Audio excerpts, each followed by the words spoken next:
شرعی معذور کی نماز اور وضو کا حکم۔ حافظ عاصم دہلی سے پوچھتے ہیں، میری والدہ کو کسی بیماری کی وجہ سے بار بار ہر 5-10 سیکنڈ بعد پیشاب کے قطروں کی شکایت رہتی ہے،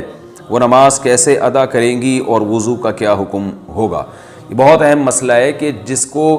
قطرے آنے کی بیماری ہو یا بار بار ہوا خارج ہونے کی بیماری ہو، وہ نماز کیسے پڑھے گا؟ یہ ایسا مسئلہ ہے کہ لوگ بہت خون پیتے ہیں بار بار پوچھ کے، تو یہ بہت اچھی طرح سے سمجھیں، اور یہ ایک کلپ ریکارڈ ہو جائے گا تاکہ ہم آئندہ کوئی بھی یہ مسئلہ پوچھتے ہیں تو اسی کلپ کا حوالہ دوں گا میں۔ مسئلہ خوب اچھی طرح سمجھیں، اس بارے میں ہمارے پاس حمنہ بنت جہش رضی اللہ تعالی عنہ اور زینب بنت جہش رضی اللہ تعالی عنہ کی احادیث موجود ہیں کہ ان کو لیکوریا کی بیماری تھی، بار بار ان کو بلیڈنگ ہوتی تھی۔ آپ صلی اللہ علیہ وسلم نے ان کو حکم دیا کہ وہ ہر نماز کے لیے وضو کریں گی اور اسی وضو سے وہ جتنی چاہیں نمازیں پڑھیں۔ تو اس سے علماء نے استدلال کیا ہے کہ کسی کا وضو ٹھہرتا ہی اگر نہیں ہے کہ وہ یعنی جب بھی نماز پڑھتا ہے تو نماز کے دوران وضو ٹوٹ جاتا ہے یا نماز سے پہلے ہی ٹوٹ جاتا ہے، تو وہ یعنی ہوا خارج ہوتی ہو یا پیشاب کا قطرہ نکلتا ہو تو بار بار وضو ٹوٹ رہا ہے، تو ایسا شخص پھر معذوروں کی فہرست میں داخل ہے۔ معذور کا حکم یہ ہے کہ وہ ایک وضو سے اس وقت کے اندر جتنی چاہے نمازیں پڑھ لے، فرض نماز بھی، سنت بھی، نوافل بھی۔ جب وقت ختم ہوگا تو اس کا وضو ٹوٹ جائے گا، دوبارہ پھر جب نماز کا وقت داخل ہوگا تو وہ نئے سرے سے نیا وضو کریں۔ تو جو بیماری ان کو لاحق ہوئی ہے اس بیماری کی وجہ سے وضو نہیں ٹوٹے گا۔ جیسے کسی کو پیشاب کے قطروں کا مرض ہے تو ایسا معذور کا پھر پیشاب کا قطرہ نکل گیا تو وضو نہیں ٹوٹے گا، ہاں ہوا خارج ہوئی تو وضو ٹوٹ جائے گا۔ اور اگر کوئی ہوا کا مریض ہے، اور میری چونکہ تھوڑی سی مزاح کی بھی عادت ہے، ہمارے مدرسے میں کچھ طلبہ ایسے تھے جن کو کوئی بیماری تھی، وہ ان کی ہوا بہت خارج ہوتی تھی تو ان کو وہ الگ سے وہ نماز پڑھتے تھے،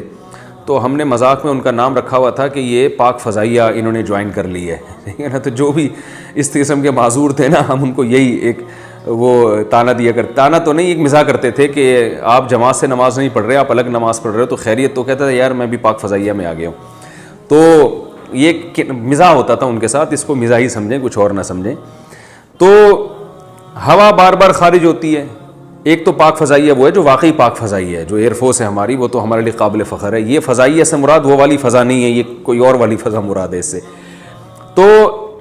بار بار کسی کی ہوا اگر خارج ہو رہی ہے، بار بار پیشاب کا قطرہ خارج ہو رہا ہے اور نماز کے دوران بھی قطرہ خارج ہو جاتا ہے، تو پھر اس کے لیے حکم یہی ہے کہ وہ اسی وضو سے جتنی چاہے نمازیں پڑھے۔ جب نماز کا وقت ختم ہوگا، نیا وقت داخل ہوگا تو نئے وضو سے پھر وہ نئی نمازیں، وہ جتنی نمازیں چاہے پڑھیں گا، یعنی ایک وضو سے وہ اگلے وقت کی نمازیں نہیں پڑھ سکتا بس، لیکن کسی اور وجہ سے وضو ٹوٹا تو ٹوٹ جائے گا۔ اب یہ کہ معذوروں کی فہرست میں داخل کب ہوگا یہ سمجھیں۔ کسی بھی شخص پر کوئی ایک نماز کا پورا وقت ایسا آ جائے کہ جس پورے وقت میں کوشش کے باوجود وہ باوضو ہو کے نماز نہ پڑھ سکے، تو جب یہ اس کنڈیشن میں وہ آئے گا تو وہ معذوروں کی فہرست میں داخل ہو جائے گا۔ مثال کے طور پر مغرب اور عشاء کا وقت بہت تھوڑا ہوتا ہے، اس مغرب اور عشاء کے تو درمیان کا وقت ہے، فرض کریں وہ 1.5 گھنٹے کا وقت تھا مغرب اور عشاء کے درمیان۔ اب اس شخص نے وضو کیا اطمینان سے، وضو کے بعد اس نے کھڑے ہو کر نیت باندھی مغرب کی نماز کی، لیکن اس سلام پھیرنے سے پہلے اسے پیشاب کا قطرہ خارج ہو گیا، تو یہ دوبارہ جائے گا، وضو کرے گا،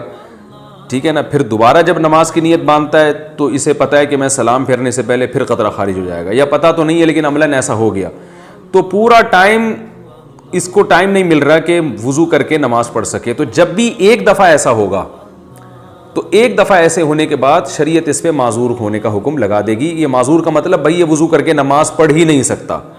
تو جب ایک دفعہ معذوروں کی فہرست میں داخل ہو گیا تو اب ہر نماز میں یہ ضروری نہیں ہے کہ پورا ٹائم اسے یہ قطرہ آتا رہے، کیونکہ یہ تو بڑا حرج ہو جائے گا نا، پورا ٹائم کون چیک کرتا رہے گا۔ تو ایک دفعہ جب معذوروں کی فہرست میں داخل ہو گیا تو اب وہ ہمیشہ کے لیے معذوروں ہی کی فہرست میں رہے گا۔ اب اس معذوروں کی فہرست سے نکلے گا اس وقت جب پورا ٹائم نماز کا گزر جائے اور ایک دفعہ بھی قطرہ خارج نہ ہو۔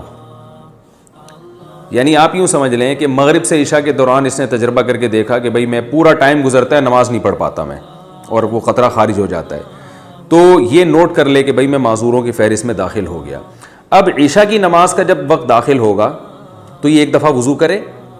اب فجر تک اس کا وضو باقی رہے گا. کسی اور وجہ سے ٹوٹ گیا تو الگ بات ہے, سونے سے ٹوٹ گیا یا ہوا خارج ہو گئی تو الگ بات ہے, لیکن اس کو جو معذوری ہے نا قطرہ نکلنے کی, اس قطرہ نکلنے سے اس کا وضو نہیں ٹوٹے گا. تو اب یہ نہیں کہ اب یہ عشاء سے لے کے فجر تک چیک کرتا رہے کہ ہر تھوڑی دیر میں نکل رہا ہے قطرہ, نہ ایک دفعہ تو چیک کرنا پڑے گا اس کو کہ پوری نماز کے ٹائم میں قطرہ نکلتا رہتا ہے. لیکن جب ایک دفعہ یہ اس فہرست میں داخل ہو گیا تو اب پوری نماز کے ٹائم میں ایک دفعہ بھی اس کو پیشاب کا قطرہ آ گیا